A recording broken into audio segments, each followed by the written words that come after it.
Hey dear, this is Asif here. How are you guys? कैसे हो आप लोग? उम्मीद करते हैं कि अच्छे होंगे और पिछले लेक्चर को एंजॉय किए होंगे। आज हम लोग का जो चल रहा है सीरीज, ये रिवीजन लेक्चर का सीरीज है। रिवीजन लेक्चर में आप लोग केवल लेक्चर को सुनिए और जो जो पॉइंट आपको अच्छा लगे या तो नोट कीजिए या तो स्क्रीनशॉट लेकर रखते रहिए।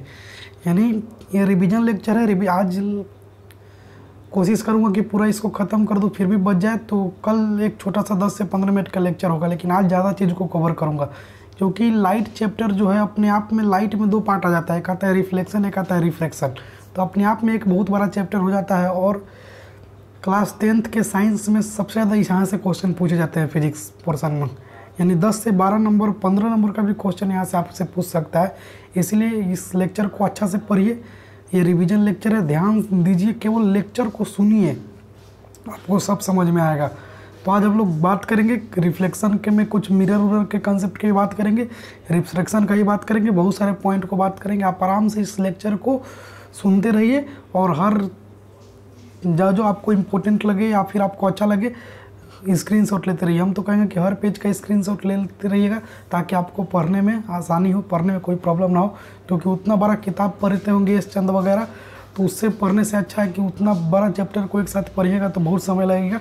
लेकिन इसको पढ़ लीजिएगा मेरे हर कोई स्क्रीनशॉट ले लेके, तो आपको कोई प्रॉब्लम नहीं होगा, कोई दिक्कत नहीं होगा। तो चलिए हम लोग स्टार्ट करते हैं ज़्यादा बात ना करते हुए। सबसे पहले बात करेंगे रिफ्रैक्शन ऑफ लाइट। हाँ, एक बात आपको और बता देता हूँ, अगर आप अच्छी तरीके से समझना चाहते हैं, अच्छे मार्क्स लाना चाहते हैं एग्जाम में, तो आप इस लेक्चर को पूरा देखिएगा। लास्ट में मैं बहुत सारी चीज़ को बताऊँगा, तो इस लेक्चर को पूरे देखिएगा ताकि आपको अच्छा से समझ में आया, वरना कुछ नहीं होने वाला है आपका। इसीलिए लेक्चर को पूरा देखिएगा, तभी आप अच्छा एग्जाम में कर सकते हैं। देखिए, बात करते हैं रिफ्रैक्शन ऑफ लाइट का। Refraction of light, the bending of light at a interface of 2 different medium is called refraction of light. यानी रिफ्रैक्शन ऑफ लाइट किसे कहते हैं? जब लाइट एक मीडियम से दूसरे मीडियम में जाता है तो वो हल्का क्या होता है, अपने नॉर्मल की ओर मुड़ जाता है। उसी को हम लोग क्या बोलते हैं? रिफ्रैक्शन ऑफ लाइट बोलते हैं। यानी लाइट का रास्ता भटकना को हम लोग क्या बोलते हैं? रिफ्रैक्शन ऑफ लाइट बोलते हैं। जैसे लाइट हवा में ट्रेवल कर रहा है, तो हवा में से पानी में जाएगा तो पानी में क्या हो जाएगा, उसका स्पीड कम हो जाएगा, वो नॉर्मल की ओर मुड़ जाएगा। जैसे आप ही है, आप चल रहे हैं, मतलब आप रोड पे दौड़ रहे हैं, दौड़ते दौड़ते अचानक रोड पे बहुत सारा पानी आ जाए तो पानी में आपका स्पीड कम होगा कि नहीं? बिल्कुल कम होगा। आप अपने रास्ता भटकेगा कि नहीं भटकेगा? वैसे ही लाइट हवा में चलता है तो 3 लाख किलोमीटर प्रति सेकंड की स्पीड से चलता है, बहुत ज़्यादा स्पीड होती है। लेकिन जैसे ही वो हवा से पानी में जाता है या फिर हवा से कोई ग्लास में जाता है, हवा से फिर कोई अलग मीडियम में जाता है, तो अपने रास्ता को भटक जाता है, अपना स्पीड चेंज हो जाता है, उसका स्पीड पहले से कम हो जाता है। उसी को हम लोग रिफ्रैक्शन ऑफ लाइट बोलते हैं। यानी लाइट का एक जगह से दूसरे जगह जाते समय उसका स्पीड कम होगा और होना और उसका रास्ता को भटकना को हम लोग रिफ्रैक्शन ऑफ लाइट बोलते हैं। दूसरा है, if the velocity of light in medium is more than the medium is called optical error. बोला जाता है कि बोल रहा है कि if the velocity of light in medium is more than medium is optical error. यानी आप if the velocity of light in medium is more than medium is optical error medium. यानी ऑप्टिकल एरर मीडियम क्या होता है? Error मतलब होता है खाली जगह। यानी जब लाइट का स्पीड खाली जगह में हो, हवा में ट्रेवल कर रहा हो, तो उसको हम लोग ऑप्टिकल एरर मीडियम बोलेंगे। जैसे हम पानी के नीचे से टर्च मारे, जैसे मान लीजिए आपका ये बोतल है, इस बोतल में आपका पानी है, तो इस पानी के नीचे से टर्च मारेंगे, नीचे से कोई लेज़र लाइट मारेंगे, तो ये लेज़र लाइट पानी से निकलते हुए बोतल से बाहर जाएगा। तो पानी से निकलते हुए, पानी को पास करते हुए बोतल से जब बाहर जाएगा तो बोतल से बाहर क्या है? एक रेयर मीडियम है। अब बोतल क्या है? बोतल के अंदर जो पानी है, पानी क्या है? डेंसर मीडियम है। तो रेयर मीडियम किसको बोलते हैं? एयर को, चाहे वैक्यूम को, जहाँ पे हवा ना हो और जहाँ पे एयर ही हो, केवल हवा, उसको हम लोग रेयर मीडियम बोलते हैं। बाकी पानी हो गया, यानी हवा को छोड़कर जो भी मीडियम हो वो क्या है? डेंसर मीडियम है। तो एग्जाम्पल में क्या हो गया? एयर और vacuum is more optical error. यानी एयर और वैक्यूम होता है वो क्या हो जाता है? ज़्यादा ज़्यादा रेयर होता है। If the velocity of light in medium is less than medium is called optical denser medium. जहाँ पे इस लाइट का स्पीड कम हो जाती है उसको ऑप्टिकल डेंसर मीडियम कहते हैं। जहाँ पे लाइट का स्पीड ज़्यादा हो जाती है उसको हम लोग ऑप्टिकल रेयर मीडियम बोलते हैं। तो रेयर मीडियम 2 भाग में हो सकता है। जैसे आप मान लीजिए कि पानी है और एक ग्लास है, तो पानी का रिफ्रैक्टिव इंडेक्स ज़्यादा है, यानी पानी में इस लाइट का स्पीड ज़्यादा होगा ग्लास के बनिस्पत, यानी ग्लास में लाइट का स्पीड पानी से भी कम हो जाएगा। तो वहाँ पे पानी क्या हो जाएगा, ऑप्टिकल रेयर हो जाएगा और ग्लास ऑप्टिकल डेंसर हो जाएगा। लेकिन मान लीजिए हवा है और पानी है, तो हवा से लाइट को बारे तो पानी में गया, तो वहाँ पे पानी ऑप्टिकल डेंसर हो गया और हवा ऑप्टिकल रेयर हो गया, यानी वो एक दूसरे के रिस्पेक्ट में होता है। समझ में आ रहा ना। रिस्पेक्ट कहने का मतलब कि जहाँ दो गो वस्तु ले लेंगे, दो गो सब्सटेंस ले लेंगे, दोनों सब्सटेंस में लाइट का स्पीड जिसमें ज़्यादा होगा उसको ऑप्टिकल रेयरर बोलेंगे, जिसमें कम होगा उसको ऑप्टिकल डेंसर बोलेंगे। तो हवा और वैक्यूम ऑप्टिकल रेयरर मीडियम होता है, और बाकी जितने चीज़ अगर हवा के रिस्पेक्ट में जाता है तो ऑप्टिकल डेंसर होता है। अगर मान लीजिए लाइट को हम लोग पानी से ग्लास में मार रहे हैं, तो पानी में तो लाइट का स्पीड कम है, लेकिन पानी में लाइट का स्पीड ज़्यादा है, लेकिन ग्लास में लाइट का स्पीड कम है, तो ग्लास ऑप्टिकल डेंसर हो गया, यहाँ पे पानी ऑप्टिकल रेयरर हो गया।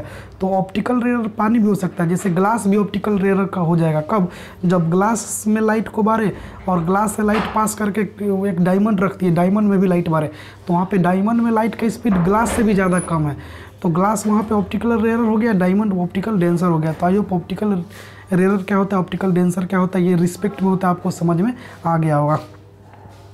जैसे यहाँ पे देखिए नीचे एग्जांपल में क्या दिया हुआ है, glass is more denser then air, यानी ग्लास जो है ऑप्टिकल डेंसर हो गया किसके रिस्पेक्ट में, एयर के रिस्पेक्ट में।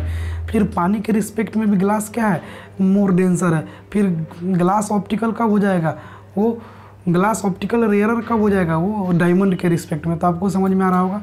चलिए आप बात करते हैं रिफ्रैक्टिव इंडेक्स। रिफ्रैक्टिव इंडेक्स क्या होता है, इट रिप्रेजेंट द अमाउंट और extent of bending of light when it pass from one medium to another.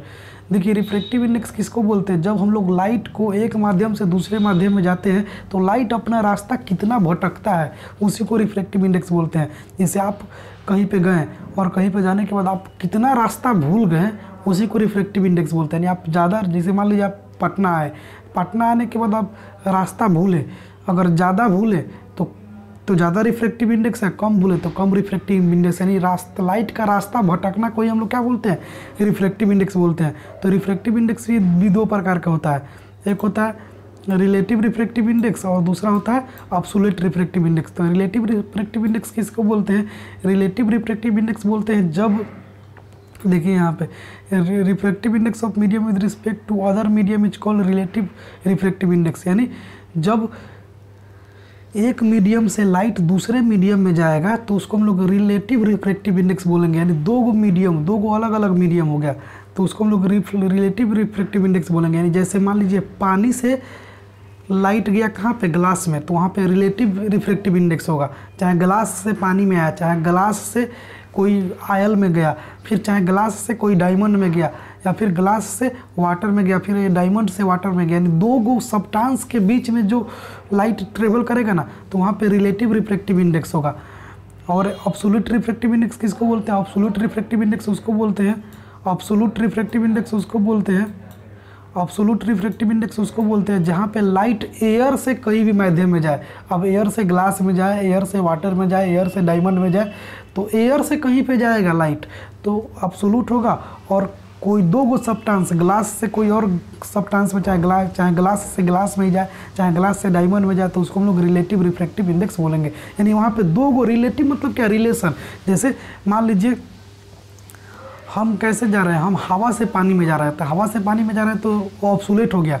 लेकिन हम मान लीजिए हम ग्लास पर खड़ा है, ग्लास पर खड़ा होकर बाद पानी में जा रहे हैं, तो वहाँ पे क्या हो गया, रिलेटिव रिफ्रैक्टिव इंडेक्स हो गया। यानी यहाँ पे दो गो चीज़ में रिफ्रैक्शन हो रहा है, दो गो सब्सटेंस में, लेकिन यहाँ पे तो एक एयर में हो रहा है, इसीलिए रिलेटिव रिफ्रैक्टिव इंडेक्स दो गो सब्सटेंस के बीच में होगा, और एब्सोल्यूट रिफ्रैक्टिव इंडेक्स एक एयर होगा और दूसरा कोई भी सब्सटेंस हो सकता है।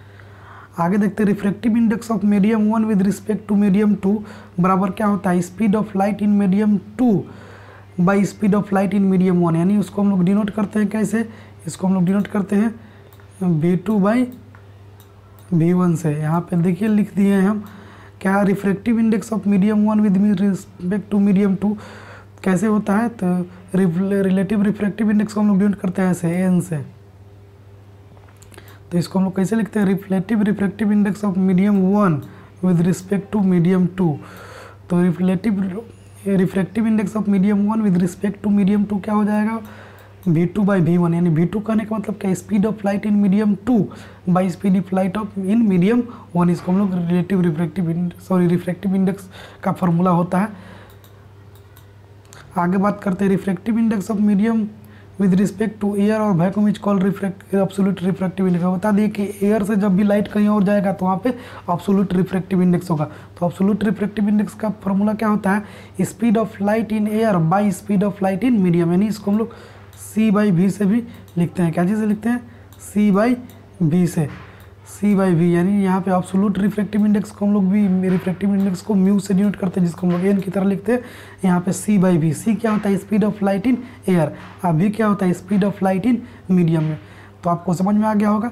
यहाँ पे दो चीज़ है, एक होता है एब्सोल्यूट रिफ्रैक्टिव इंडेक्स का फॉर्मूला होता है speed of light in air, जिसको c से डिनोट करते हैं, by speed of light in medium, जिसको हम लोग v से डिनोट करते हैं। यहाँ पे refractive index of medium 1 with respect to medium 2, क्योंकि यहाँ पे मीडियम अलग अलग है, एक ग्लास है, एक वाटर है, या फिर एक ग्लास है, एक डायमंड है, तो अलग अलग मीडियम है। तो इसीलिए speed of light in medium 2 by speed of light in medium 1। तो ये रिलेटिव रिफ्रैक्टिव इंडेक्स का फॉर्मूला हो गया और ये एब्सोल्यूट रिफ्रैक्टिव इंडेक्स का फॉर्मूला हो गया। आई होप आपको समझ में आ गया होगा। चलिए दोस्तों, समझ में आ रहा है तो चैनल को लाइक कीजिए, सब्सक्राइब कीजिए और नीचे कमेंट कीजिए। जहाँ भी जो पॉइंट समझ में नहीं आ रहा उस पर कमेंट कीजिए ताकि हम आपको वीडियो बना दें। चलिए दोस्तों, आगे बात करते हैं इंसिडेंट रे का। इंसिडेंट रे किसे बोलते हैं, इट इज़ कमिंग रे ऑन द रिफ्रैक्टिंग सरफेस, यानी जब मान लीजिए जब कोई भी पॉइंट पे, मान लीजिए एक ये नीचे क्या हो गया, आपका वाटर हो गया, ऊपर एयर हो गया, ऊपर आपका एयर हो गया, तो एयर हो गया, तो जब लाइट वाटर पे आके टकराएगा तो इंसिडेंट करेगा, तो इसी को हम लोग इंसिडेंट रे बोलेंगे। एक होता है रिफ्रैक्टेड रे, it is an out going रे फ्रॉम द रिफ्रैक्टिव सरफेस, यानी ये तो इंसिडेंट रे हो गया, यहाँ पे आएगा तो टकराएगा तो एक नॉर्मल बनेगा और फिर ये नॉर्मल की ओर हल्का झुक जाएगा, यानी ये नॉर्मल की ओर झुक जाएगा, तो इसको हम लोग रिफ्रैक्टेड रे बोलते हैं। यानी लाइट जब इंसिडेंट करता है और कोई अलग माध्यम में जाता है, हवा से पानी में जाता है, तो वो नॉर्मल की ओर मुड़ जाता है, तो जो लाइट नॉर्मल की ओर मुड़ेगा उसको हम लोग रिफ्रैक्टेड रे बोलेंगे। एक होता है एंगल ऑफ इंसिडेंस, तो it is angle between incident ray and perpendicular line, यानी आपको पिछले लेक्चर में ही बता दिए थे कि इंसिडेंट रे और परपेंडिकुलर नॉर्मल के बीच में जो एंगल बनता है उसको एंगल ऑफ इंसिडेंस बोलते हैं। एंगल ऑफ रिफ्रैक्शन किसको बोलते हैं, जो रिफ्रैक्टेड रे और नॉर्मल के बीच में एंगल बनता है उसको हम लोग एंगल ऑफ रिफ्रैक्शन बोलते हैं। आई होप आपको ये चीज़ समझ में आ गया होगा।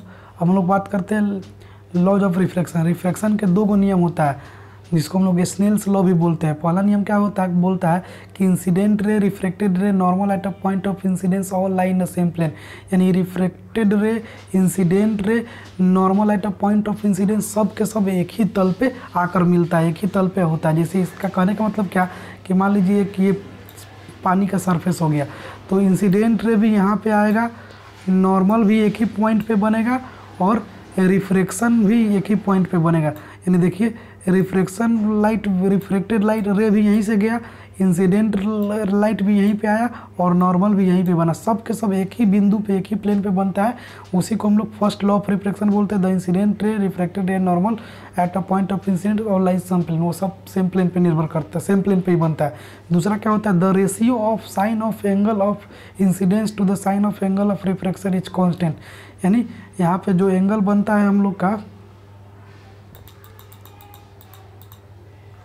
यहाँ पे हम लोग का क्या बनेगा, यहाँ पे हम लोग का नॉर्मल बनेगा और लाइट आएगा तो ये नॉर्मल की ओर क्या हो जाएगा, झुक जाएगा। तो यहाँ पे एंगल आई बनेगा, यहाँ पे एंगल आर बनेगा। तो इस एंगल आई और एंगल आर का साइन ले लेंगे, यानी sine I by sine r जो होता है क्या होता है, कांस्टेंट होता है। यानी दोनों का एंगल का रेशियो जो होता है, अगर हम लोग उसको साइन में लेते हैं तो sine I by sine r क्या होगा, कांस्टेंट होगा। इसी को हम लोग स्नेल्स लॉ भी बोलते हैं और इसी को लॉज ऑफ रिफ्रैक्शन का दूसरा नियम भी बोलते हैं। The ratio of sine of angle of incidence to the sine of angle of refraction is constant. Sine I by sine r क्या होता है, हमेशा कांस्टेंट होता है। पहला लॉ क्या है कि incident ray, refracted ray, normal सब के सब एक ही प्लेन पे क्या करते हैं, लाई करते हैं। दूसरा, the ratio of sine of angle the ratio of sine of angle of incidence to the sine of angle of refraction is constant, यानी साइन आई बाई, देखिए साइन आई यहाँ पे लिख दिए हैं, साइन आई हम यहाँ पे लिख दिए हैं, और sine I by sine r क्या होगा, कांस्टेंट होगा। ये sine I by sine r क्या होता है, कांस्टेंट। इसको हम लोग म्यू से डिनोट करते हैं। चलिए हम लोग आगे बात करते हैं लेंस। लेंस किससे बोलते हैं, the transparent refractive medium bounded by two surface in which at least one surface is curved is called lens. यानी वो ऐसा ट्रांसपेरेंट मीडियम जिसका में दो गो सरफेस हो। कैसा, कितना सरफेस हो, दो गो सरफेस हो। दो गो सरफेस कहने का मतलब उसमें दो गो सरफेस हो, एक सरफेस कुछ इस तरीके से हो, एक सरफेस कुछ इस तरीके से हो। यानी एक सरफेस इधर हो, एक सरफेस इधर हो, उसको हम लोग क्या बोलेंगे, लेंस बोलेंगे। और वो पूरे के पूरे क्या हो, ट्रांसपेरेंट हो, यानी वो आर पार दिखाई देता हो और कर्व्ड सरफेस हो। उसका कोई एक सरफेस क्या हो, कर्व्ड होना चाहिए। लेंस हम लोग ऐसे भी होता है, लेंस ऐसे भी हो सकता है, लेंस गोल भी हो सकता है। यानी क्या बोल रहा है कि lens transparent medium bounded by two surface at least one surface is called lens. तो लेंस ऐसा होता है, यानी दो गो सरफेस से मिलकर जो बनता है, दो कर्व सरफेस से मिलकर जो ट्रांसपेरेंट मटेरियल बनता है, उसी को हम लोग क्या बोलते हैं, लेंस बोलते हैं। लेंस मेनली दो प्रकार का होता है, एक होता है कन्वेक्स लेंस, एक होता है कनकेव लेंस। एक होता है centre of curvature, the centre of two sphere which lens is part is called centre of curvature. यानी सेंटर ऑफ कर्वेचर किसको बोलेंगे, जैसे सेंटर ऑफ कर्वेचर हम लोग किसको सेंटर ऑफ कर्वेचर ऐसे इसको बोलेंगे। जैसे मान लीजिए लेंस कैसे बनता है, लेंस बनता है दो गो, मान लीजिए यहाँ पे एक स्फीयर ये हो गया और एक स्फीयर और हम लोग बनाएंगे। जब दोनों स्फीयर को बनाए तो ये जो बीच का पार्ट हम लोग का बचा है ना, ये बीच का पार्ट, इसी को हम लोग क्या बोलते हैं, लेंस बोलते हैं। तो जो को जब स्फीयर बना, यहाँ पे दो गो सर्किल बना, तो एक सर्किल का सेंटर ये होगा, एक सर्किल का सेंटर ये होगा। तो इस लाइन को जो ज्वाइन करता है ना, उसी को हम लोग क्या बोलते हैं, सेंटर ऑफ कर्वेचर बोलते हैं। इसी लाइन को यानी इसके इस सर्किल के सेंटर और इस सर्किल के सेंटर को हम लोग बीचों बीच ज्वाइन करते हैं, तो वो लेंस के बीचों बीच काटता हुआ जाता है, उसी को हम लोग सेंटर ऑफ कर्वेचर बोलते हैं। The radius of sphere of which lens is part is called radius of sphere. तो रेडियस ऑफ स्फीयर किसको बोलते हैं, रेडियस ऑफ स्फीयर भी सेंटर ऑफ कर्वेचर को ही क्या किया जाता है, बोला जाता है। तो आई होप आपको ये चीज़ समझ में आ गया होगा। दूसरा होता है principal axis, the line joining the centre of curvature of two surface of lens is called principal axis. तो हम लोग एक्चुअल में प्रिंसिपल एक्सिस इसको भी हम लोग बोलते हैं। जैसे मान लीजिए एक लेंस यहाँ पे गया, एक लेंस यहाँ पे भी गया, तो एक पॉइंट यहाँ है, एक पॉइंट यहाँ है, तो दोनों को हम लोग प्रिंसिपल एक्सिस भी बोलते हैं। लेकिन ये लेंस जो बना, इस लेंस में यहाँ से लेके यहाँ तक को पार्ट को, सॉरी हम अभी कुछ आप लोग को गलत बता दिए हैं कि ये वाला लाइन जो यहाँ तक ज्वाइन करता है ना, उसको तो हम लोग प्रिंसिपल एक्सिस बोलते हैं।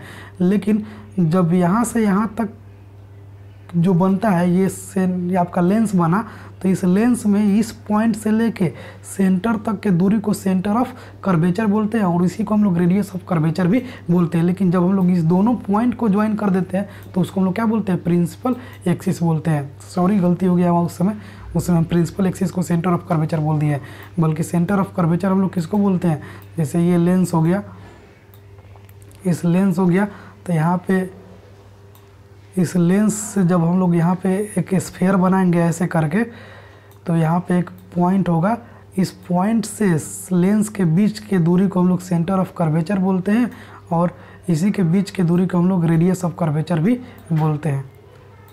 चलिए आगे देखते हैं optical centre. It is a spherical point on the top of principal axis, light incident on the optical centre through the lens without deviation. Optical centre उसको बोलते हैं, जैसे मान लीजिए आपका ये लेंस हो गया, तो लेंस हो गया ना, तो लेंस के जो बीच वाला पॉइंट होता है ना, जहाँ पे जो प्रिंसिपल एक्सिस जो बनता है, प्रिंसिपल एक्सिस के बीचों बीच का पॉइंट जो होता है ना, उसी को हम लोग ऑप्टिकल सेंटर बोलते हैं। यहाँ से जो भी लाइट पास करता है वो बिल्कुल सीधे चला जाता है, इधर उधर डेविएट नहीं करता है, उसी को हम लोग ऑप्टिकल सेंटर बोलते हैं। एक होता है principal focus, the point on the principal axis at which all incident ray parallel to the principal axis converge और appear to diverge after reflection through lens. यानी प्रिंसिपल एक फोकस किसको बोलते हैं, जैसे मान लीजिए आपका ये लेंस हो गया, ये आपका लेंस हो गया और ये आपका सेंटर ऑफ कर्वेचर हो गया। तो सेंटर ऑफ कर्वेचर और ऑप्टिकल सेंटर के, centre of curvature optical centre यहाँ पे लेंस के बीच में होता है, तो सेंटर ऑफ कर्वेचर और ऑप्टिकल सेंटर के बीच के दूरी को क्या बोलते हैं? फोकस बोलते हैं। और जब कोई लाइट रे क्या होता है, जब कोई लाइट रे उसको हम लोग क्या बोलते हैं? फोकस बोलते हैं। और ये वाला इधर से भी हम लोग इस ऐसे भी स्फीयर बनाएंगे तो यहाँ पे इसका सेंटर ऑफ कर्वेचर आएगा और यहाँ पे इसका क्या आएगा? फोकस आएगा। यानी लेंस में 2 गो फोकस होता है, 2 गो सेंटर ऑफ कर्वेचर होता है। तो मान लीजिए जब कोई रे प्रिंसिपल एक्सिस के पैरेलल आता है तो वो फोकस पे ही कट करता है। समझ में आ रहा है ना? तो वो फोकस पे ही कट करता है। तो जहाँ पे वो कट करता है उसको फोकस बोलेंगे, या फिर हम लोग बोल सकते हैं कि बोल सकते हैं कि सेंटर ऑफ कर्वेचर और ऑप्टिकल सेंटर के बीच के मिड पॉइंट को हम लोग क्या बोलते हैं? प्रिंसिपल फोकस बोलते हैं। तो आई होप आपको ये चीज़ समझ में आ गया होगा। अब देखते हैं हम लोग यहाँ पे spherical ray of image formation by lens, an incident ray parallel to the principal axis after reflection passes through और appear from the second focus of the lens. यानी क्या बोल रहा है कि जब कोई रे, इस चीज़ को ध्यान से केवल आप लोग सुनिए, जब कोई रे प्रिंसिपल एक्सिस के पैरेलल जाता है तो वो फोकस पे क्या करता है? कट करता है। फोकस पे आके कट करता है। दूसरा पॉइंट क्या बोल रहा है? N incident ray passing through the optical centre of the lens goes undeviated from the lens. जब कोई incident ray centre of curvature के ही साथ जाता है और ऑप्टिकल सेंटर से पास करता है तो उधर उधर डेविएशन नहीं करता है, वो बिल्कुल सेंटर ऑफ कर्वेचर से पास करेगा, तो प्रिंसिपल एक्सिस पे ही जाएगा, तो प्रिंसिपल एक्सिस के ही सीधे चला जाएगा। नहीं ऑप्टिकल को, जब कोई ऑप्टिकल सेंटर की ओर जाता है, चाहे वो प्रिंसिपल एक्सिस पे ही जाता है तो वो इधर उधर डेविएट नहीं करता है। चाहे जब कोई प्रिंसिपल एक्सिस के पैरेलल जाता है तो वो फोकस पे आके कट करता है। तीसरा पॉइंट हो गया an incident ray passing through the first principal focus of the lens और directed toward it becomes parallel to the principal axis after reflection through the lens. यानी जब कोई रे को हम लोग फोकस से पास कराएंगे तो वो रिफ्लेक्शन के बाद प्रिंसिपल एक्सिस के पैरेलल हो जाएगा। यानी 3 चीज़ आपको बताया। पहला चीज़ क्या बताएं कि जब कोई रे प्रिंसिपल एक्सिस के पैरेलल जाता है तो रिफ्लेक्शन के बाद वो फोकस पे कट करता है। जब कोई रे प्रिंसिपल एक्सिस पे ही जाता है तो ऑप्टिकल सेंटर से होते हुए वो आगे बढ़ जाता है, वो कहीं पे डेविएशन नहीं करता, इधर उधर भटकता नहीं है। तीसरा, जब कोई रे को हम लोग फोकस से पास कराते हैं तो फोकस से पास करने के होता है तो रिफ्लेक्शन होने के बाद वो प्रिंसिपल एक्सिस के पैरेलल हो जाता है। तो इससे क्या समझे कि जब वो पैरेलल जाएगा तो प्रिंसिपल फोकस पे कट करेगा, जब प्रिंसिपल फोकस से जाएगा तो वो पैरेलल हो जाएगा। फर्स्ट पॉइंट और थर्ड पॉइंट मिल रहा है कि नहीं? फर्स्ट पॉइंट क्या कह रहा है कि जब कोई रे पैरेलल जाएगा प्रिंसिपल एक्सिस के तो रिफ्लेक्शन के बाद फोकस पे कट करेगा। और तीसरा पॉइंट क्या कह रहा है कि जब कोई रे फोकस से पास करेगा तो प्रिंसिपल एक्सिस के पैरेलल हो जाएगा। अब बीच वाला क्या कह रहा है कि जब कोई रे प्रिंसिपल एक्सिस के ही साथ जाएगा तो वो कहीं पे डेविएट नहीं करेगा, आगे बढ़ जाएगा। आगे बात करते हैं यूजेज ऑफ लेंस। लेंस का यूज क्या होता है इन फोटोग्राफिक कैमरा में लेंस का यूज होता है, हम लोग के आँख में लेंस का यूज होता है, मैग्नीफाइंग ग्लास जो हम लोग देखते हैं वो माइक्रोस्कोप, टेलीस्कोप, वुमेन आई, सब में लेंस का यूज होता है। अब आगे हम लोग बात करते हैं लाइट के बारे में, पॉइंट वाइज बात करेंगे। Light travels in a straight line. Light जो है स्ट्रेट लाइन में ट्रेवल करता है, बिल्कुल सीधी रेखा में गमन करता है। दूसरा पॉइंट है light gate reflected when it falls on polish surface like mirror. Light reflection कब करता है? जब कोई प्लेन सरफेस पे, पॉलिश सरफेस पे लाइट को मारिएगा तो वो रिफ्लेक्ट करेगा। तीसरा क्या कह रहा है कि light suffer reflection when in travels from one medium to another. Light में रिफ्लेक्शन कब होता है? जब वो एक जगह से दूसरे जगह जाता है। रिफ्लेक्शन मतलब क्या? रिफ्लेक्शन मतलब लाइट का स्पीड कम होना और लाइट का अपने रास्ता से भटक जाना। तो लाइट अपने रास्ता से कब भटकता है? जो वो अपने घर को छोड़कर दूसरे के घर में जाता है तब लाइट क्या होता है? भटक जाता है। एक मीडियम से दूसरे मीडियम में जाता है तो वो लाइट भटक जाता है। चौथा नंबर पॉइंट क्या कहता है? There is a change in the wavelength of light when it's move from one medium to another medium. जब लाइट एक माध्यम से दूसरे माध्यम में जाता है, हवा से पानी में जाए या फिर पानी से ग्लास में जाए या फिर ग्लास से डायमंड में जाए, जब वो एक माध्यम से दूसरे माध्यम में जाता है तो उसके वेवलेंथ में क्या होता है? चेंज हो जाता है। यानी जब लाइट एक घर से दूसरे घर में जाता है तो उसके वेवलेंथ में क्या होता है? चेंज होता है। पांचवा नंबर क्या हो रहा है? The bouncing back of light when it strike a smooth और polish surface is called reflection of light. Reflection of two types, specular और रेगुलर डिफ्यूज और रेगुलर रिफ्लेक्शन। यानी क्या बोल रहा है कि जब लाइट एक जगह पे 12 लाइट एक जगह पे टकरा कर फिर वो वापस आ जाए, बाउंस बैक कर जाए, तो उसको हम लोग रिफ्लेक्शन बोलते हैं। रिफ्लेक्शन भी दो प्रकार का होता है, एक होता है रेगुलर रिफ्लेक्शन, एक होता है इरेगुलर रिफ्लेक्शन। रेगुलर रिफ्लेक्शन किसे बोलते हैं और इरेगुलर रिफ्लेक्शन किसे बोलते हैं, तो समझ लीजिए। रेगुलर रिफ्लेक्शन उसको बोलेंगे जब कोई बिल्कुल प्लेन सरफेस रहेगा, आईना की तरह रहेगा, उस पर कोई लाइट आया तो और रिफ्लेक्ट कर गया तो उसको हम लोग रेगुलर रिफ्लेक्शन बोलेंगे। लेकिन जब कोई सरफेस खुरदुरा रहेगा, बिल्कुल ऐसे ऐसे रहेगा, कटम कुटुम रहेगा, इस पर कोई लाइट पड़ा और वो रिफ्लेक्ट किया, तो रिफ्लेक्ट करेगा तो इधर भी रिफ्लेक्ट करता है, कर सकता है, वो किधर भी रिफ्लेक्ट कर सकता है, क्योंकि ऐसा सरफेस रहेगा तो नॉर्मल भी अलग अलग बनेगा, तो इसको हम लोग इरेगुलर रिफ्लेक्शन बोलते हैं। जैसे दीवार है, दीवार पे हम लोग लाइट मारेंगे तो लाइट दीवार पे जैसे ही मारते हैं तो क्या देखिएगा कि लाइट चारों ओर छितरा जाता है। क्यों चारों ओर छितराता है? क्योंकि उसका पॉइंट, उसका जो सरफेस है क्या है, इरेगुलर है, ऊबर खाबर सरफेस है, इसीलिए दीवार पे लाइट मारिएगा तो लाइट इधर उधर छितरा जाता है। लेकिन वही कोई आईना पे लाइट मारिएगा तो लाइट इधर उधर छितराता नहीं है। आईना पे लाइट मारिएगा तो तुरंत एक लाइट निकल के उधर दीवार पे फोकस करेगा, तो लगेगा कि हम आईना में लाइट मारे हैं तो उधर दीवार पे भी लाइट जा रहा है। तो यहाँ पे रेगुलर रिफ्लेक्शन हुआ, और दीवार वाल पे लाइट मारेंगे तो वो इरेगुलर रिफ्लेक्शन बोलते हैं। तो इरेगुलर रिफ्लेक्शन को डिफ्यूज रिफ्लेक्शन भी बोला जाता है और रेगुलर रिफ्लेक्शन को स्पेकुलर रिफ्लेक्शन बोला जाता है। आगे छठा नंबर पॉइंट क्या कहता है, the angle of incidence is equal to the angle of reflection mathematically. ये आपका लॉ होता है कि एंगल ऑफ इंसिडेंस जो होता है एंगल ऑफ रिफ्लेक्शन के इक्वल होता है। रिफ्लेक्शन में हम लोग यहाँ पे रिफ्लेक्शन मिला के पढ़ रहे पॉइंट वाइज, तो angle of incidence is always equal to angle of reflection. आपको आ रहा होगा बात समझ में। यहाँ पे जैसे मान लीजिए यहाँ पे लाइट आया, यहाँ पे एंगल आई बना, यहाँ पे लाइट गया तो यहाँ पे एंगल आई बना, और यहाँ पे एंगल आई आर बना। तो एंगल आई और एंगल आर क्या होता है, हमेशा इक्वल होता है। चलिए हम लोग आगे बात करते हैं। The image is as far behind the mirror as the object is in front.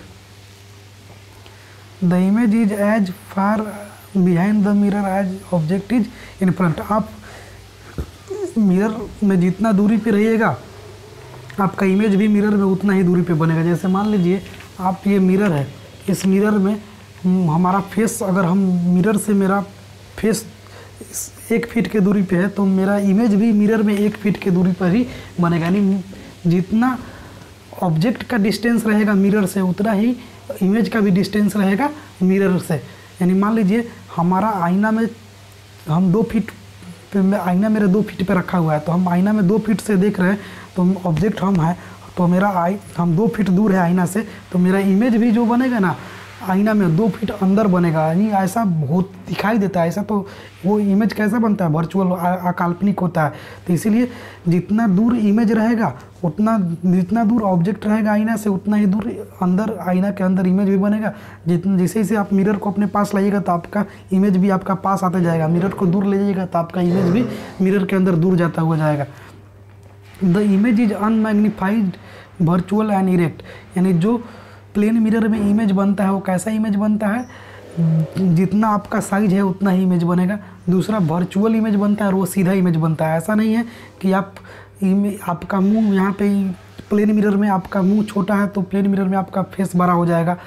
तो यहाँ पे वर्चुअल इमेज बनता है। वर्चुअल कहने का मतलब क्या, अकाल्पनिक। यानी जब तक आप आईना को देखिएगा तब तक आपका इमेज बनेगा, नहीं देखिएगा आपका इमेज नहीं बनेगा। तो हमारे कहने का मतलब कि जो इमेज बनता है प्लेन मिरर में उसका साइज ना तो बड़ा छोटा बनता है। अगर हम 5.5 फीट का है तो मेरा इमेज भी बनेगा आईना में तो 5.5 फीट का ही बनेगा। अगर हम बहुत, लेकिन वर्चुअल बनेगा, वर्चुअल के नहीं, जब तक हम मिरर के सामने रहेंगे तब तक इमेज बनेगा, दूसरा इरेक्ट बनेगा। ऐसा नहीं है कि मिरर के सामने सीधा खड़ा है तो मिरर में जो इमेज बन जाए, पैर ऊपर हो जाए मूरी नीचे हो जाए, तो ऐसा कुछ होता नहीं है। इमेज प्लेन मिरर में आप जैसा है वैसा ही दिखता है।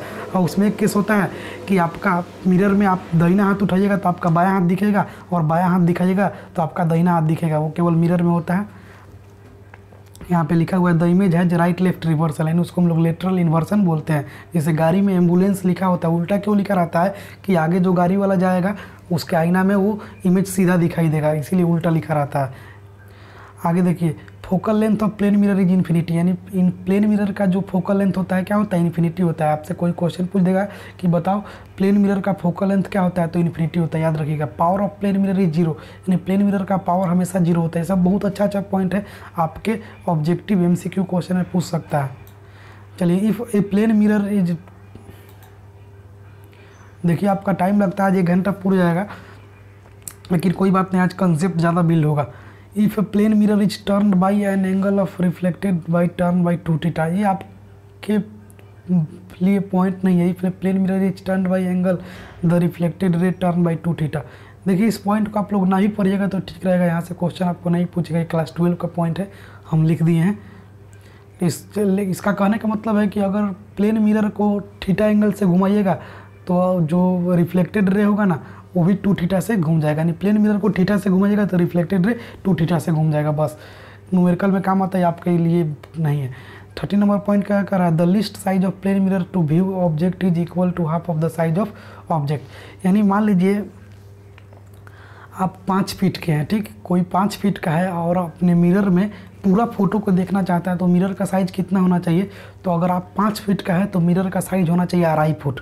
आप 4 फुट का है तो मिरर का साइज़ अगर 2 फुट रहेगा तो उस मिरर में आपका पूरा पैर से लेकर ऊपर तक का इमेज बन जाएगा। यानी आप देखिएगा अपने घर में अगर आपका गोदरेज होगा तो गोदरेज में आईना लगा होगा, तो आईना के सामने खड़ा होते होंगे, तो अगर आईना वो 4 फीट का होगा, चाहे 2 फीट 3 फीट जो भी फीट का हो, तो उसमें आपका पूरा इमेज बनता है। लेकिन पूरा इमेज बनने के लिए ऑब्जेक्ट के आधा क्या होना चाहिए, ऑब्जेक्ट के आधा मिरर का साइज होना चाहिए। मान लीजिए आप अपने पूरा इमेज को, पूरा पैर से लेकर सर तक को कोई मिरर में देखना चाहते हैं, तो आपको कितना साइज का मिरर लेना पड़ेगा कि आपका पूरा बॉडी दिखाई दे।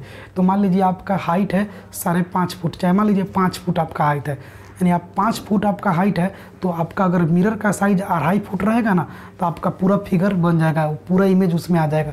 आई होप आपको बात समझ में आ रहा होगा।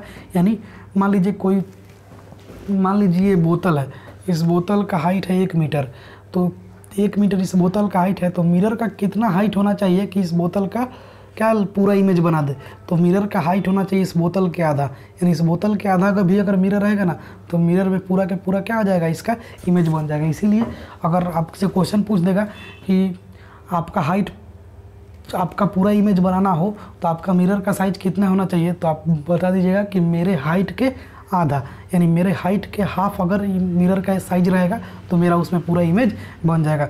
14 नंबर पॉइंट का कहता है pole, the central point of mirror is called its pole. यानी मिरर के जो सेंटर पॉइंट होता है उसको हम लोग पोल बोलते हैं। Centre of curvature, the centre of the sphere of which the mirror is a part is called the centre of curvature. अब देखिए ये सब पोल क्या है, ये किसका बात हो रहा है, अब ये हो रहा है स्फेरिकल मिरर का बात हो रहा है। यहाँ पे स्फेरिकल मिरर कहने का मतलब कनकेव मिरर या कन्वेक्स मिरर था। पोल किसको बोलते हैं, तो इस पॉइंट को, मिड पॉइंट को हम लोग पोल बोलते हैं। सेंटर ऑफ कर्वेचर किसको बोलते हैं, पोल से लेके इस ये देखिए ये जो मिरर है बना है,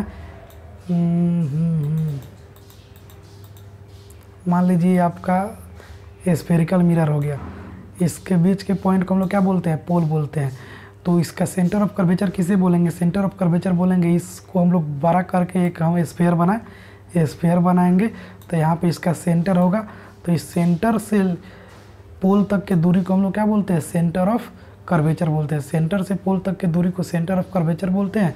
और इसी को अगर हम लोग पूरा ले लेते हैं तो इसी को हम लोग प्रिंसिपल एक्सिस भी बोलते हैं। तो सेंटर ऑफ कर्वेचर समझ में आ गया होगा। छठा है radius of curvature, the radius of sphere which the mirror is a part is called radius of curvature. Centre of curvature को ही रेडियस ऑफ कर्वेचर बोलते हैं, उसको हम लोग आर से डिनोट करते हैं। प्रिंसिपल एक्सिस किसे बोलते हैं, the straight line passing through the pole at the centre of curvature of the mirror is called principal axis. मान लीजिए सेंटर, प्रिंसिपल एक्सिस किसको बोल देंगे, सेंटर ऑफ कर्वेचर और प्रिंसिपल एक्सिस में कंफ्यूज नहीं होना है। सेंटर ऑफ कर्वेचर क्या होगा, इसको हम लोग पूरा सरफेस स्फीयर बनाएंगे तो यहाँ पे कोई सेंटर बनेगा, यहाँ पे सेंटर बनेगा, यहाँ पे इसका पोल है, तो यहाँ से लेकर यहाँ तक के दूरी को तो सेंटर ऑफ कर्वेचर बोलते हैं। इसको हम लोग सेंटर ऑफ कर्वेचर को सी से डिनोट करते हैं, और यहाँ से यहाँ तक के दूरी को हम लोग आर से भी डिनोट करते हैं क्योंकि इसको रेडियस ऑफ कर्वेचर बोलते हैं। लेकिन प्रिंसिपल एक्सिस किसको बोलेंगे, जो सेंटर ऑफ कर्वेचर के भी बाद से लेके प्रिंसिपल पोल तक जो लाइन जाता है, सेंटर ऑफ कर्वेचर और पोल को जो लाइन कट करते हुए आगे जाता है उसको हम लोग क्या बोलते हैं, प्रिंसिपल एक्सिस बोलते हैं। आई होप आपको समझ में आ गया होगा। आगे बात करते हैं प्रिंसिपल फोकस। प्रिंसिपल फोकस किसको बोलते हैं, प्रिंसिपल फोकस हम लोग बोलते हैं, जैसे मान लीजिए ये सेंटर ऑफ कर्वेचर है, सॉरी ये मिरर है, ये आपका सेंटर हो, ये आपका पोल हो गया, यहाँ पे आपका सेंटर ऑफ कर्वेचर हो गया, तो ये सेंटर ऑफ कर्वेचर और पोल के बीच के दूरी को हम लोग क्या बोलते हैं, मिड पॉइंट को फोकस बोलते हैं। या फिर इसको हम लोग ऐसे भी कह सकते हैं कि कोई भी रे जो प्रिंसिपल एक्सिस के पैरेलल आता है, यहाँ से यहाँ तक की दूरी को ही सेंटर ऑफ कर्वेचर बोलते हैं। दूरी बढ़ गया तो प्रिंसिपल एक्सिस हो गया। तो जो रे प्रिंसिपल एक्सिस के पैरेलल आता है और मिरर पे टकराने के बाद वो जिस पॉइंट को कट करता है उसी को हम लोग प्रिंसिपल फोकस कहते हैं। तो वो निश्चित है कि किस पॉइंट को कट करता है, सेंटर ऑफ कर्वेचर और पोल के बीच के जो दूरी होता है उसी को कट करता है और उसी को हम लोग क्या बोलते हैं, प्रिंसिपल फोकस बोलते हैं। तो ये भी आपको समझ में आ गया हो, ये बहुत सारा लिख दिया गया है तो इतना कुछ करने का जरूरत नहीं है। फोकल प्लेन बोलते हैं क्या, a plane draw perpendicular to the principal axis and passing through the principal focus. देखिए फोकल प्लेन किसको बोलते हैं, मान लीजिए यहाँ से यहाँ तक आपका यह सेंटर ऑफ कर्वेचर हो गया सी, ये पूरा प्रिंसिपल एक्सिस हो गया, ये यहाँ पे सेंटर ऑफ कर्वेचर सी हो गया, ये आपका पी हो गया और यहाँ पे आपका बीच मिड पॉइंट होगा, फोकस होगा। तो यहाँ से यहाँ तक के बीच की दूरी को क्या बोलते हैं, फोकल लेंथ बोलते हैं। तो फोकल प्लेन किसको बोलेंगे, तो ये जितना भी सब पार्ट हो जा रहा है ना, ये सब को हम लोग फोकल प्लेन बोलेंगे क्योंकि एक प्लेन बन जा रहा है, इसी को हम लोग फोकल प्लेन बोलते हैं। फोकल लेंथ किसे बोलते हैं, तो फोकल लेंथ तो अभी बताएं कि फोकल लेंथ किसे बोलते हैं। ये मिरर हो गया और ये आपका प्रिंसिपल एक्सिस हो गया, यहाँ पे आपका सेंटर ऑफ कर्वेचर हो जाएगा, यहाँ पे पोल हो जाएगा, यहाँ पे फोकस हो जाएगा। तो यहाँ से यहाँ तक के दूरी को, फोकस से पोल तक के दूरी को क्या बोलते हैं, फोकल लेंथ बोलते हैं। अपर्चर किसको बोलते हैं, मिरर का जो साइज होता है ना, ये मिरर का क्या है, साइज है। यहाँ से यहाँ तक मिरर का क्या है, साइज है। तो मिरर के साइज को हम लोग क्या बोलते हैं, अपर्चर बोलते हैं। रियल इमेज किसको बोलते हैं, when a ray of light after reflection from mirror actually meet at a point image form by this ray should be real image can be obtained. Real image उसको बोलते हैं जब कोई दो गोरे के मिलने से कोई इमेज बनता है तो उसको रियल इमेज बनते हैं। रियल इमेज को स्क्रीन पे दिखाया जा सकता है। एक होता है वर्चुअल इमेज, जब कोई दो गोरे मिलता नहीं है बल्कि मिलता हुआ नज़र आता है। एक्चुअल में मिलता नहीं है बल्कि मिलता हुआ नज़र आता है। तो जब कोई रे एक्चुअल में मिलता नहीं है, मिलता हुआ नज़र आता है तो उसको हम लोग वर्चुअल इमेज बोलते हैं। और जब कोई रे आपस में मिलता है, आपस में मिलने के बाद इमेज बनता है तो उसको हम लोग रियल इमेज बोलते हैं। और रियल इमेज को स्क्रीन पे दिखाया जा सकता है, जो हम लोग टीवी में, हॉल वगैरह में, पर्दा पे जो हम लोग इमेज देखते हैं प्रोजेक्टर वगैरह पे, तो रियल इमेज होता है। अब वर्चुअल इमेज जो आईना में देखते हैं, आईना में क्या होता है, वो मिलता नहीं। अगर आईना में हम लोग रियल इमेज बनाता तो आईना में हम लोग अभी एक बार अपना फेस देख लिए तो हमेशा फेस उसमें मेरा दिखाई देता है, लेकिन ऐसा नहीं ना होता। जब तक हम आईना के सामने रहेंगे तब तक दिखाई देता है, नहीं रहेंगे तो नहीं दिखाई देता है। तो वर्चुअल इमेज आईना उईना में बनता है और वर्चुअल इमेज दो गो रे के मिलने से नहीं बनता है बल्कि मिलता हुआ दिखाई देता है, तब बनता है। उसको हम लोग स्क्रीन पे नहीं ला सकते हैं। 24 नंबर पॉइंट क्या कह रहा है, the following rays are used while drawing ray diagram through find position of the image. हाँ, पोजीशन ऑफ इमेज फाइंड करने के लिए क्या होता है, देखिए यहाँ पे दिया हुआ है, a ray of light parallel to the principal axis after reflection passes through the focus. अभी बताएं कि जब कोई रे प्रिंसिपल एक्सिस के पैरेलल जाएगा, यहाँ पे देखिए आप इस इमेज में ये ऑब्जेक्ट है, यहाँ पे ये प्रिंसिपल एक्सिस के पैरेलल जा रहा है तो किस पे कट कर रहा है, फोकस पे कट कर रहा है। और दूसरा क्या होगा, जब कोई रे को हम लोग फोकस से पास कराएंगे तो प्रिंसिपल एक्सिस के पैरेलल चला जाएगा। तो फर्स्ट पॉइंट हम लोग क्या देखें, फर्स्ट पॉइंट देखेंगे कि जब कोई रे प्रिंसिपल एक्सिस के पैरेलल जाएगा तो देखिए ये वाला रे प्रिंसिपल एक्सिस के पैरेलल जा रहा है। देखिए आपको समझ में समझा रहा है, यहाँ पे एक रे प्रिंसिपल एक्सिस के पैरेलल जा रहा है और जब प्रिंसिपल एक्सिस के पैरेलल गया तो जब कट किया तो प्रिंसिपल फोकस को कट किया, फोकस पे कट किया। तो ये फर्स्ट पॉइंट है कि जब कोई रे प्रिंसिपल एक्सिस के पैरेलल जाएगा तो वो फोकस पे कट करेगा, अभी पीछे भी बताया। दूसरा, जब कोई रे फोकस से गुजरेगा तो वो प्रिंसिपल एक्सिस के पैरेलल जाएगा। तीसरा, जब कोई रे सेंटर ऑफ कर्वेचर से जाएगा तो वो सेंटर ऑफ कर्वेचर की ओर सीधा लौट जाएगा, वो इधर उधर डेविएट नहीं करेगा। सेम चीज़ है, वही बताएं, रे of light passing through focus after reflection. तो सेम चीज़ अभी जो बताएं कि जब कोई रे प्रिंसिपल एक्सिस से पैरेलल जाएगा तो फोकस पे कट करेगा, जब कोई रे फोकस से पास करेगा तो प्रिंसिपल एक्सिस के पैरेलल जाएगा, जब कोई रे सेंटर ऑफ कर्वेचर पे जाएगा तो सेंटर ऑफ कर्वेचर पे ही जाएगा, इधर उधर कट नहीं करेगा। वैसे ही लेंस में भी होता है, लेंस में भी जब कोई रे प्रिंसिपल एक्सिस के पैरेलल जाता है तो वो फोकस पे कट करता है, जब कोई रे फोकस से जाता है तो प्रिंसिपल एक्सिस के पैरेलल जाता है, जब कोई रे ऑप्टिकल सेंटर यानी सेंटर ऑफ कर्वेचर से गुजरता है तो सेंटर ऑफ कर्वेचर पे ही रह जाता है। आगे देखिए, for mirror the following result hold, you is negative if the object is in front of mirror. जो ऑब्जेक्ट यू होता है ना, यू हमेशा निगेटिव होता है। कब, जब ऑब्जेक्ट जो होता है मिरर के सामने होता है, जब ऑब्जेक्ट होता है मिरर के सामने होता है तो उसको हम लोग हमेशा क्या लेते हैं, निगेटिव लेते हैं। आपको बताए थे साइन कन्वेंशन में क्या बताए थे, साइन कन्वेंशन में बताए थे कि जब मिरर के राइट साइड में जाएंगे तो पॉजिटिव लेंगे, जब मिरर के लेफ्ट साइड में जाएंगे तो निगेटिव लेंगे, और मिरर के ऊपर जाएंगे तो पॉजिटिव, मिरर के नीचे निगेटिव। तो यहाँ पे देखिए यहाँ पे क्या बोल रहा है, यू इज निगेटिव। यू मतलब क्या बताए थे ना, object. U means object distance, यानी U negative if the mirror, if object is in front of mirror. बताए थे कि मिरर के सामने कोई ऑब्जेक्ट रहेगा, तो मिरर के सामने कोई ऑब्जेक्ट रहेगा यानी ये मिरर है, हो गया आपका, मान लीजिए ये मिरर है, तो मिरर के सामने यानी मिरर ये है, तो मिरर के सामने ऑब्जेक्ट यहाँ पे रहेगा, तो जाहिर सी बात है ये मिरर के लेफ्ट साइड है तो ये निगेटिव होगा। मिरर के राइट साइड नाम बताया था कि पॉजिटिव होता है, तो उसको वैसा ऑब्जेक्ट को रियल ऑब्जेक्ट बोलते हैं। रियल ऑब्जेक्ट को हमेशा यू से रिलेट करते हैं, वो हमेशा निगेटिव होता है।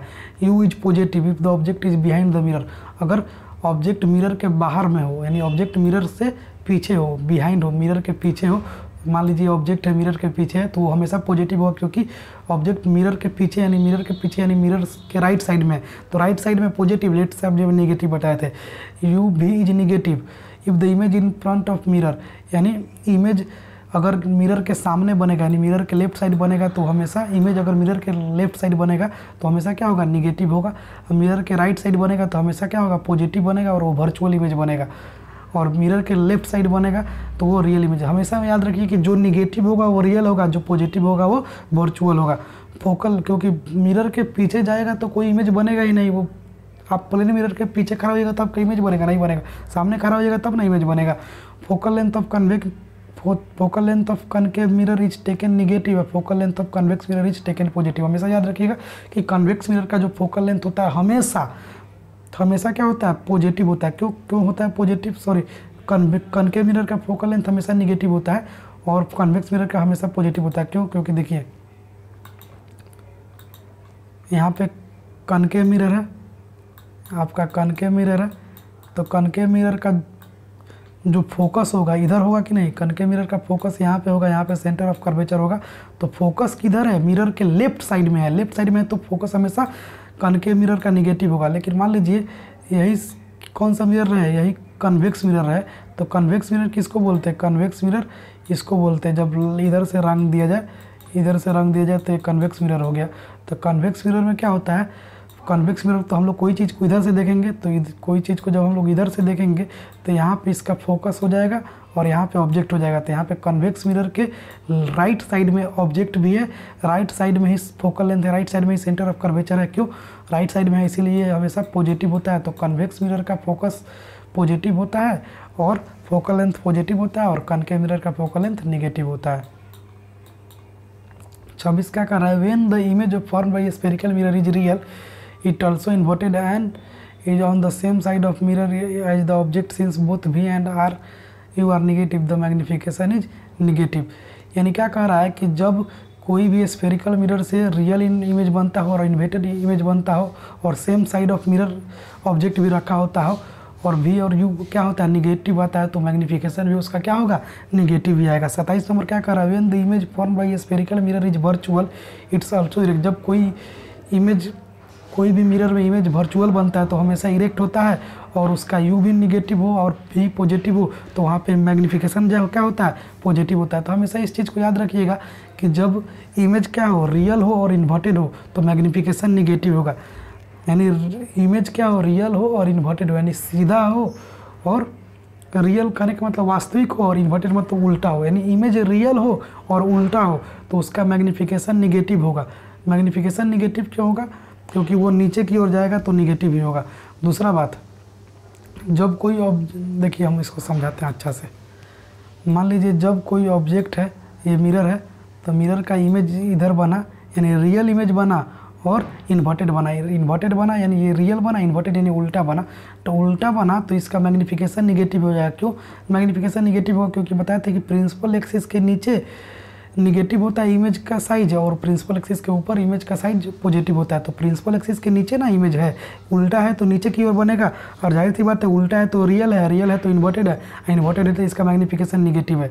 वैसे ही जब कोई इमेज का साइज ऊपर की ओर बनेगा, जब कोई इमेज ऊपर बनता है तो ये वर्चुअल होता है, तो ये मिरर के पीछे बनेगा। तो ये वर्चुअल बनेगा और इरेक्ट बनेगा और मिरर से प्रिंसिपल एक्सिस के ऊपर है, तो ये जाहिर सी बात है कि क्या होगा, पॉजिटिव होगा। आगे क्या कर रहा है, the expressing of mirror formula is 1/u + 1/v बराबर 1/f, where u is object distance, v बराबर v इज इमेज डिस्टेंस और f बराबर फोकल लेंथ। कनकेव मिरर का फोकल लेंथ हमेशा निगेटिव होता है, कन्वेक्स मिरर का हमेशा पॉजिटिव होता है। ये चीज़ आपको समझ में आ गया होगा। चलिए हम लोग आगे बात करते हैं। लीनियर मैग्निफिकेशन किसको बोलते हैं? लीनियर मैग्निफिकेशन को m से डिनोट करते हैं, size of image by size of object, या फिर -v/u से इसको डिनोट करते हैं, या फिर h'/h से डिनोट करते हैं। Size of image by size of object क्या होता है, मैग्निफिकेशन होता है।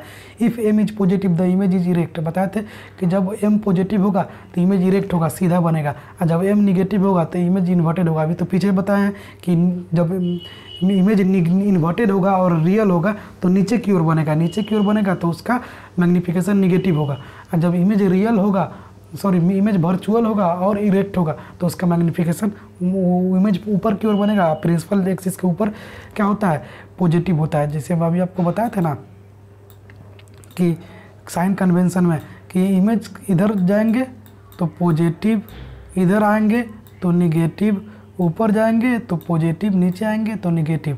तो जब इमेज नीचे की ओर बनेगा तो रियल और इन्वर्टेड बनेगा, और इन्वर्टेड इमेज नीचे की ओर बन रहा है तो इसका मैग्निफिकेशन निगेटिव होगा, क्योंकि प्रिंसिपल एक्सिस के नीचे जो क्या होता है, प्रिंसिपल एक्सिस के नीचे निगेटिव लिया जाता है। प्रिंसिपल एक्सिस के ऊपर जब इमेज वर्चुअल बनेगा और इरेक्ट बनेगा तो प्रिंसिपल एक्सिस के ऊपर बनेगा तो हमेशा क्या बनेगा, पॉजिटिव बनेगा।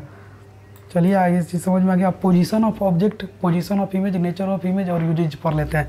तो क्या होता है, जब पोजीशन यानी बिटवीन पोल एंड फोकस, यानी जब ऑब्जेक्ट पोल और प्रिंसिपल फोकस के बीच में रहेगा तो इसका इमेज कहाँ पे बनता है, मिरर के पीछे बनता है।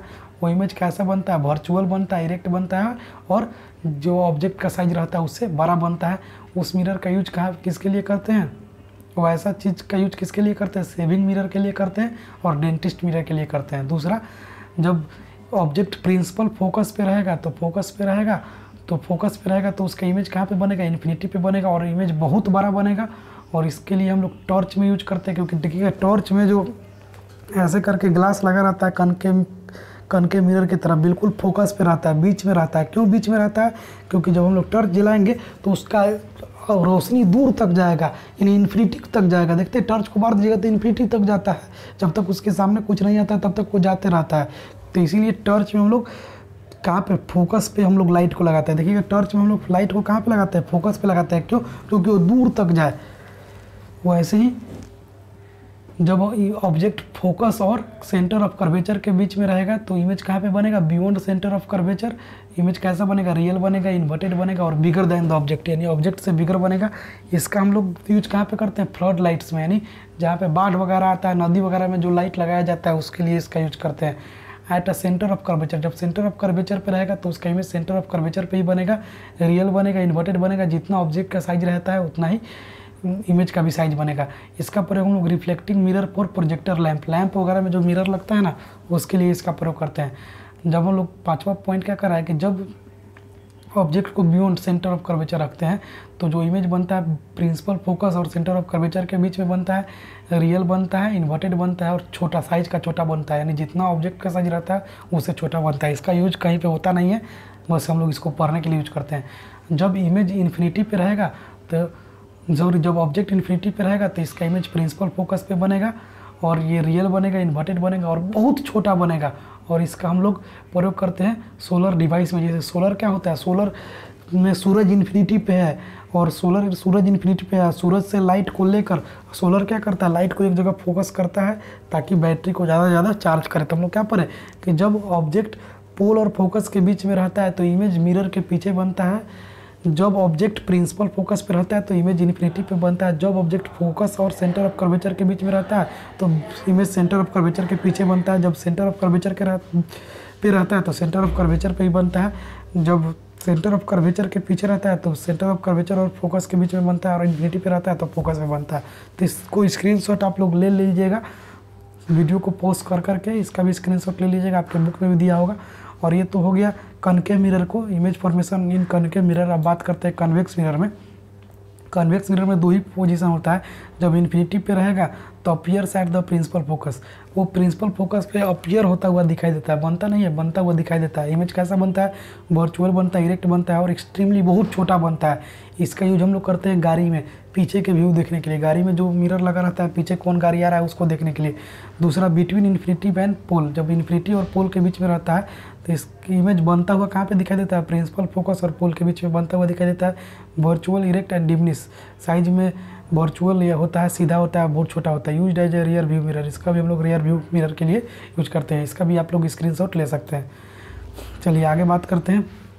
रिफ्लेक्शन के बारे में बताया था, the bending of light when it travels from one medium to another medium is called reflection of light. यानी लाइट जब एक माध्यम से दूसरे माध्यम में ट्रेवल करता है तो अपने रास्ता को भूल जाता है, अपनी स्पीड को कम कर लेता है, उसी को हम लोग रिफ्लेक्शन ऑफ लाइट बोलते हैं। 33 नंबर क्या है? एन बराबर speed of light in vacuum by speed of light in medium. इसको बताए थे रिलेटिव रिफ्रैक्टिव इंडेक्स में, बताया थे आपका speed of light in vacuum by speed of light in medium, absolute refractive index में बताया था GC/B। फिर उसके बाद 34 नंबर क्या है? एज ये फार्मूला होता है रिफ्रैक्टिव इंडेक्स का, as light travels from one medium to another the frequency of light does not change. यानी जब लाइट एक माध्यम से दूसरे माध्यम में जाता है तो उसका क्या चेंज नहीं करता है? तो उसका फ्रीक्वेंसी चेंज नहीं करता है। लेकिन जब लाइट एक माध्यम से दूसरे माध्यम में जाता है तो क्या चेंज करता है? तो वेवलेंथ चेंज करता है। अभी पिछले कुछ समय पहले बताए थे कि जब लाइट एक घर से दूसरे घर में जाता है, एक जगह से एक मीडियम से दूसरे मीडियम में जाता है तो उसका वेवलेंथ चेंज कर जाता है, लेकिन उसका फ्रीक्वेंसी चेंज नहीं करता है। यहाँ पे बता रहे हैं कि जब लाइट एक जगह से दूसरी जगह जाता है तो उसकी फ्रीक्वेंसी चेंज नहीं होता, लेकिन वेवलेंथ चेंज करता है। लाइट रिफ्रैक्ट, 35 नंबर पॉइंट क्या करा है? Light refracts because it has different speed in different medium. Light refraction क्यों करता है? इसलिए करता है कि इसका स्पीड हर जगह अलग अलग होता है, अलग अलग मीडियम में अलग अलग इसका स्पीड होता है। जैसे आदमी हर जगह क्यों रह लेता है? क्योंकि इसका हर जगह अपना पहचान अलग होता है। हम आदमी है, मेरा हम किसी के लिए बेटा है, किसी के लिए भाई है, किसी के लिए टीचर है, किसी के लिए स्टूडेंट है, किसी के लिए बॉयफ्रेंड है, यानी बहुत सारा चीज़ हो सकता है। तो light refracts because it's difference speed in different medium, यानी इसका स्पीड डिफरेंट मीडियम में अलग अलग होता है। इसका अलग अलग मीडियम में जाता है तो अलग अलग स्पीड होता है, इसीलिए इसका रिफ्रैक्शन होता है। 36 नंबर क्या करा? The refraction of light obey the following two law. भी बताए थे कि incident ray, refracted ray, normal सब के सब एक ही प्लेन पे लाई करता है। दूसरा बताए थे the ratio of sine of angle of incidence to the sine of angle of refraction is constant. Sine I by sine R बराबर कॉन्स्टेंट रहता है, भी बता दिए हैं। This constant is called index of refraction और रिफ्रैक्टिव इंडेक्स। इसको हम लोग ऐसे लिखते हैं sine I by sine R, N2/N1 लिख सकते हैं या फिर केवल हम लोग N लिखते हैं। उसके बाद इफ़, यहाँ पे WNG कहने का मतलब if refractive index of glass with respect to of water is refractive index of glass with respect to water and B refractive index of glass with respect to air and refractive index of water and refractive index of water with respect to air. इसको हम लोग ऐसे mathematically ऐसे पढ़ते हैं, refractive index of glass with respect to water बराबर refractive index of glass with respect to air by refractive index of water with respect to air. इस चीज़ को आप लोग को क्लास 10th में नहीं आएगा, ज़्यादा इस पर फोकस करने का जरूरत नहीं, हम बस बता दिए। क्लास 12 का पार्ट है, समझ में आया तो भी अच्छा, नहीं समझ में आया तो इसको माइंड मत कीजिएगा उतना। 38 नंबर क्या कह रहा है कि the most familiar and widely used optical device is the lens. A lens is an optical system with two refracting surface. The simplest lens has two spherical surface close through together, then we can neglect the distance between them. Such a lens is called thin lens. The two common types of lens are converging lens और diverging lens। यानी convex lens को converging lens भी कहते हैं। क्यों कहते हैं converging lens? इसलिए कन्वर्जिंग लेंस कहते हैं कि मान लीजिए ये कन्वेक्स लेंस है और ये आपका प्रिंसिपल फोकस है, तो ये एक रे यहाँ से आएगा और यहाँ पे फोकस पे कट करेगा, एक रे यहाँ से आएगा और फोकस पे कट करेगा, एक रे यहाँ पे आएगा और फोकस पे कट करेगा, एक रे यहाँ पे आएगा और फोकस पे कट करेगा।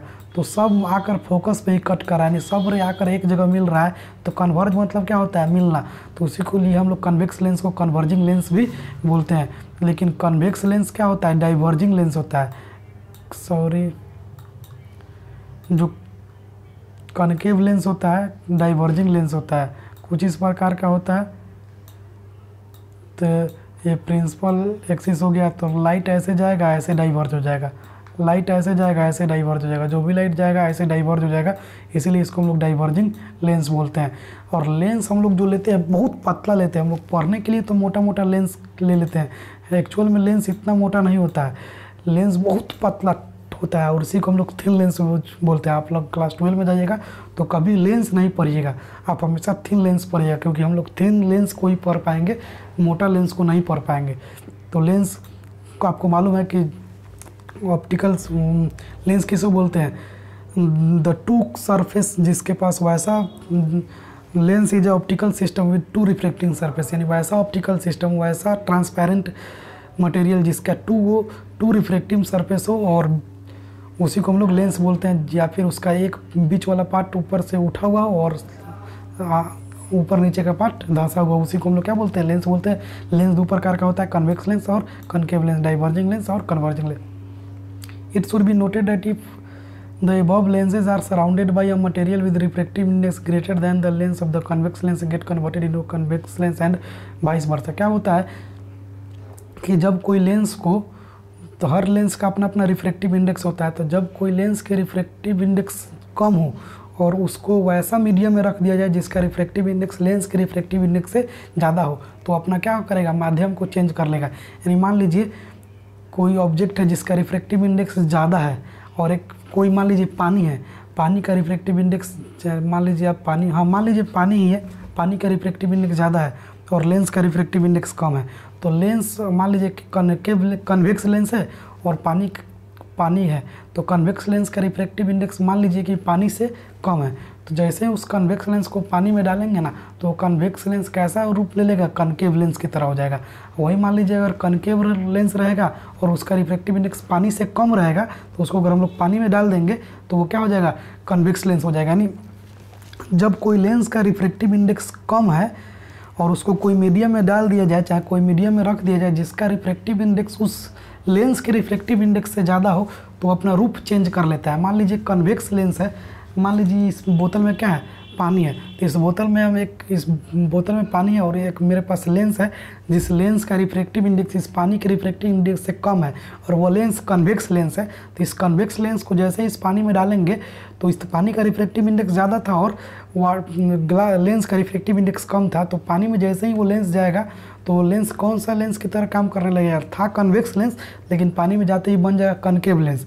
लेकिन मान लीजिए अगर वो कनकेव लेंस रहता जिसका रिफ्रैक्टिव इंडेक्स पानी से कम रहता, तो उसको हम लोग कनकेव लेंस को पानी में डालते तो वो कन्वेक्स बन जाता। तो हमारे कहने का मतलब कि अगर कोई ऑब्जेक्ट का रिफ्रैक्टिव इंडेक्स लेंस से ज़्यादा हो और उस ऑब्जेक्ट में उस लेंस को डाल देंगे तो लेंस अपना नेचर को चेंज कर लेगा, कनकेव रहेगा तो कन्वेक्स हो जाएगा, कन्वेक्स रहेगा तो कनकेव हो जाएगा। ऐसा क्यों होता है, जब क्लास 12 का फिजिक्स हमसे पढ़िएगा तो उस समय इसको एक्सप्लेन कर देंगे।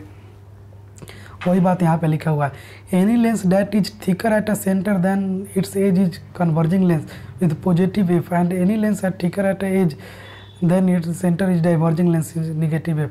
हमेशा कन्वेक्स लेंस का जो फोकल लेंथ होता है पॉजिटिव होता है, और कनकेव लेंस का फोकल लेंथ हमेशा निगेटिव होता है। जो लेंस बीच में बीच से उठा हुआ रहता है, बीच में मोटा रहता है और अरिया पे पतला रहता है, उसको हम लोग कन्वेक्स लेंस बोलते हैं।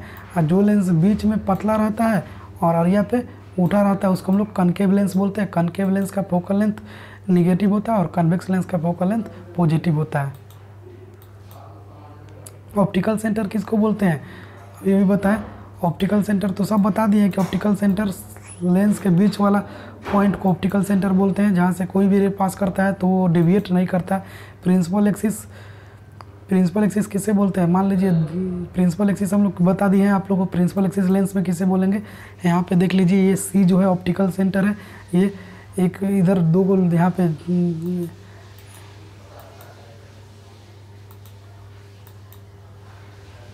यहाँ पे से दो गो स्फीयर बनेगा, एक स्फीयर ऐसे बनेगा और एक स्फीयर ऐसे बनेगा। तो यहाँ पे फोकस भी तो दो गो बनेगा, सेंटर भी तो दो बनेगा। तो प्रिंसिपल एक्सिस से यहाँ पे जो भी रे जा रहा है फोकस पे कट कर रहा है तो इसको हम लोग कन्वर्जिंग बोलते हैं। और यहाँ पे देखिए प्रिंसिपल एक्सिस से जो भी लेंस रे जा रहा है वो डाइवर्ज कर रहा है, इसको हम लोग डाइवर्जिंग लेंस बोलते हैं। ऑप्टिकल सेंटर से फोकस के बीच की दूरी को फोकल लेंथ बोलते हैं, और फोकल लेंथ बोलते हैं। और सेंटर से फोकल लेंथ के दूरी को फोकल लेंथ बोलते हैं। सेंटर्स ऑफ ऑप्टिकल सेंटर से सेंटर ऑफ कर्वेचर को सेंटर ऑफ कर्वेचर या रेडियस ऑफ कर्वेचर बोलते हैं। बीच वाला लाइन को प्रिंसिपल एक्सिस बोलते हैं, और मिरर लेंस के साइज को अपर्चर बोलते हैं। आई होप आपको यहाँ तक समझ में आ गया होगा। कुछ पॉइंट और है जो कि लेंस में इमेज फॉर्मेशन कि लेंस में इमेज फॉर्मेशन कहाँ पे होगा। टाइम तो आपका बहुत ज़्यादा ले लिए हम, टाइम आपका 59 सेकेंड का हो गया। 60 सेकेंड का वीडियो बन जाएगा, 60 मिनट का हो जाएगा, 1 घंटा का लगभग वीडियो बन चुका है। तो आपको ज़्यादा टेंशन लेने का ज़रूरत नहीं है। आपको इतना जल्द 1 घंटे में पूरे जो चैप्टर को पढ़ने में 1 महीना लगता है, उसको अगर हम लोग 1 घंटा में पढ़ ले रहे हैं तो क्या हर्ज है। इसीलिए दोस्तों आप लोग जुड़े रहिए। कल थोड़ा सा और इस टॉपिक में बच गया है, जो कि कल हम इसको कंप्लीट करा देंगे। कल 10 मिनट में कंप्लीट हो जाएगा। तो आपका एक चैप्टर ख़त्म हो गया। फिर इस कल के बाद हम लोग लाइट ख़त्म हो गया तो हम लोग इलेक्ट्रिसिटी स्टार्ट करेंगे। फिर उसके बाद फिजिक्स का जो पार्ट है उसको ख़त्म करने के बाद हम लोग केमिस्ट्री और बायोलॉजी में जाएंगे। और आप लोग को एक बात और बताना चाहता हूँ कि आपको मैं इम्पोर्टेंट क्वेश्चन भी दूंगा कि कौन कौन सा क्वेश्चन इम्पोर्टेंट है, कौन कौन सा इम्पोर्टेंट क्वेश्चन को कैसे करना है, ये सब चीज़ आप लोग को बताया जाएगा। कैसे क्या करना है, कौन सा क्वेश्चन ज़्यादा आने का चांस है, ये सारे क्वेश्चन का मैं एक लिस्ट आप लोग को बना के दे दूँगा एग्ज़ाम से पहले साइंस में, ताकि ये क्वेश्चन कर लीजिए, आपका ज़्यादा बेनिफिट होगा। सो गाइज, अगर आपको आज का लेक्चर अच्छा लगा, आप थोड़ा बहुत कुछ भी सीखे, तो नीचे ज़रूर कमेंट में कीजिए कि आज मैंने इस वीडियो को पूरा देखा है। और जो सजेशन देना चाहते हैं आप सजेशन दीजिए कि सर आप ऐसे बताइए, आप यहाँ पे ऐसे कर रहे हैं। आपका फीडबैक मेरे आगे बढ़ने के लिए बहुत ज़्यादा ज़रूरी है।